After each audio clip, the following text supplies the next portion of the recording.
Thank you. Thank you. Thank you. Good evening. I stand before you as the president of National Action Network. We do not endorse candidates, but we report where candidates stand on criminal justice, economic empowerment, health equity, and other issues. On one side of this race is Donald Trump, a fellow New Yorker I've known for 40 years. Only once in that time, did he take a position on racial issues. He spent a small fortune on full-page ads calling for the execution of 5 innocent young teenagers. Well, I'm gonna bring them out in a minute, and you'll hear from them tonight.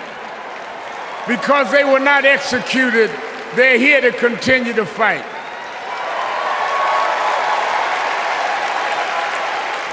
But it was there that I saw Trump love to fan racial flames. On the other side is a woman that I've walked with in Selma, Alabama to commemorate the 59th anniversary of Bloody Sunday. Kamala Harris spoke to me that day about unity and passing bills. All I ever heard from Donald Trump was how he can get an advantage.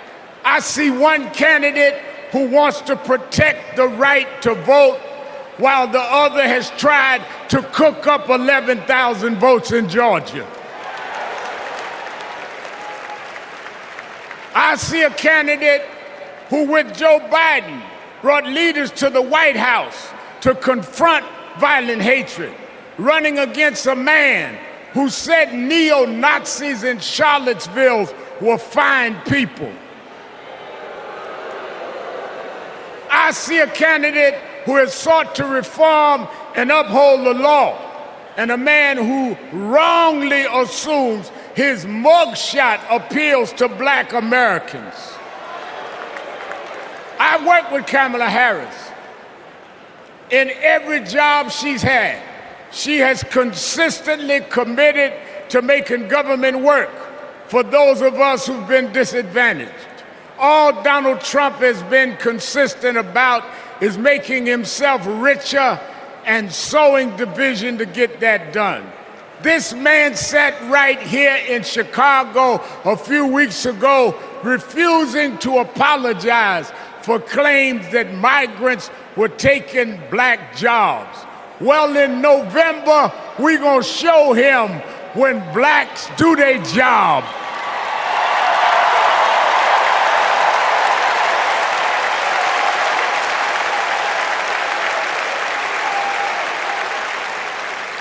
And we are going to join with whites and browns and Asians, and we're going to do a job on those that have done a job on us.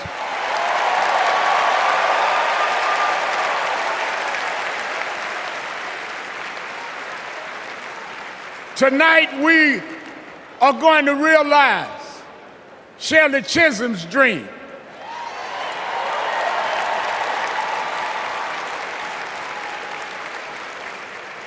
"52 years ago, I was one of the youth directors in her campaign for president.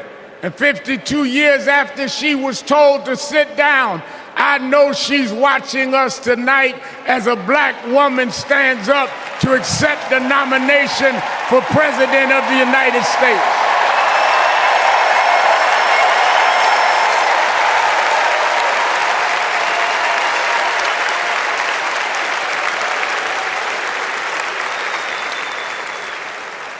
We have fought too hard for women to be told to get out of the kitchen.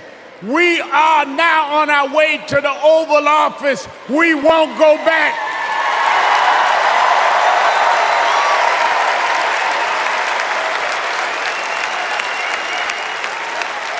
We fought hard. We fought hard for LGBTQ loved ones to get out the closet. We won't go back.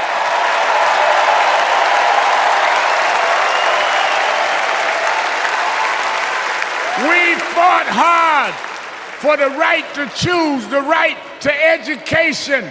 We suffered and died and bled, went to jail to get the right to vote. We won't go back.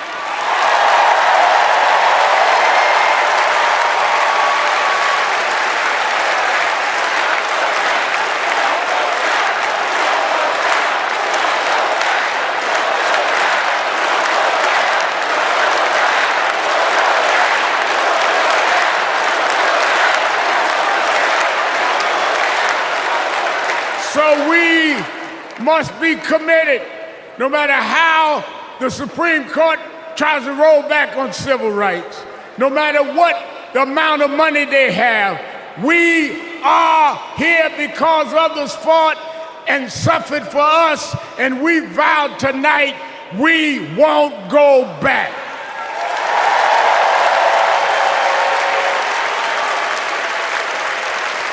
This November, we will go forward to fulfill the promise of a just and fair nation. And let me say, as we transition, I'm a preacher. And in Psalms it says, weeping may endure for a night, but joy comes in the morning. We've endured January 6th. We've endured conspiracy theories. We've endured lies and areas of darkness, but if we stay together, black, white, Latina, Asian, Indian American, if we stay together, joy, joy, joy, joy coming in the morning.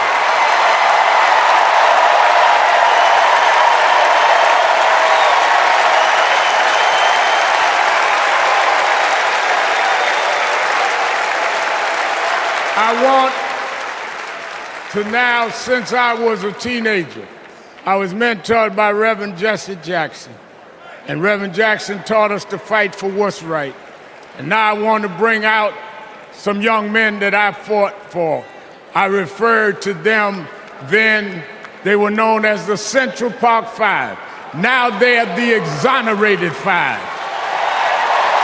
Raymond Santana, Kevin Richardson, Yusef Salaam, Corey Weiss, the Exonerated Five.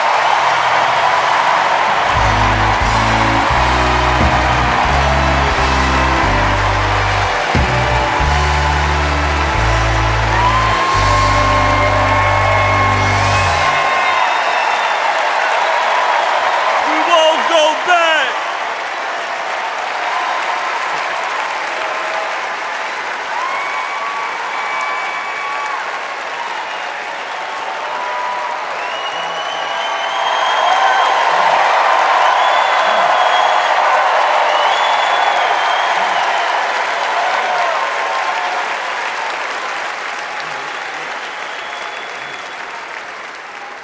Good evening, people. My name is Corey Wise. 35 years ago, my friends and I were in prison for a crime we did not commit. Our youth was stolen from us. Every day, as we walked into courtroom, people screamed at us, threatened us because of Donald Trump. He spent $85,000 on a full-page ad in the New York Times, calling for our execution.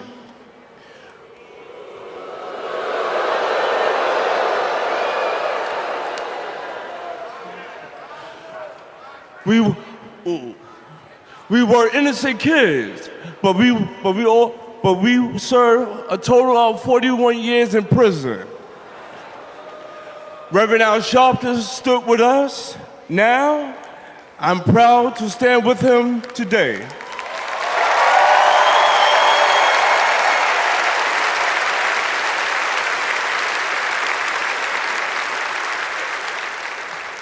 Vice President Kamala Harris has also worked to make things fairer. I know she will do the same as president. Now prove that message.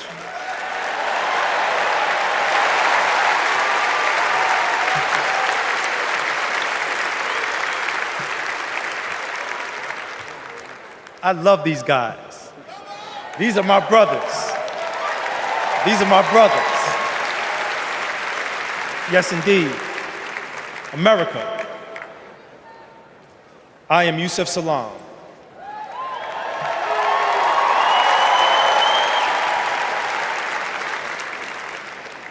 A New York City councilman representing my hometown of Harlem. That's right.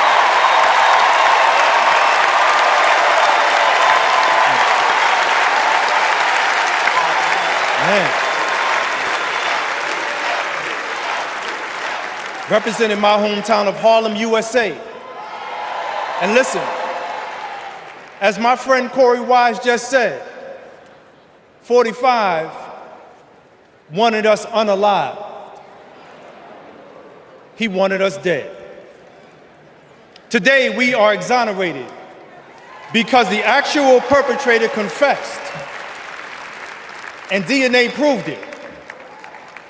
That guy says he still stands by the original guilty verdict. He dismisses the scientific evidence rather than admit he was wrong. He has never changed, and he never will.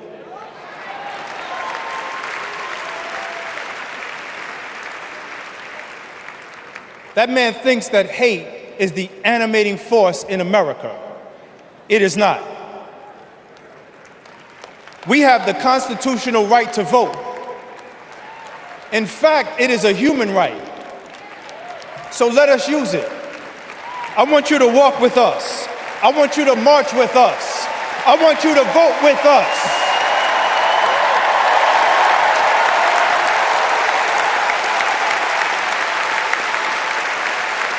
And together, and let me tell you, this is going to be so beautiful. And together, on November 5th, we will usher in Kamala Harris and Tim Walz into the White House.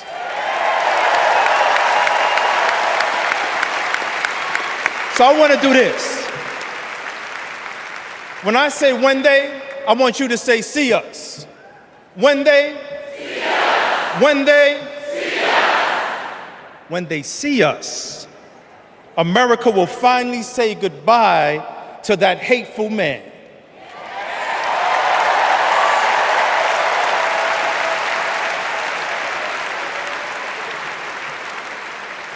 We will say what I have said after 7 long years of wrongful incarceration.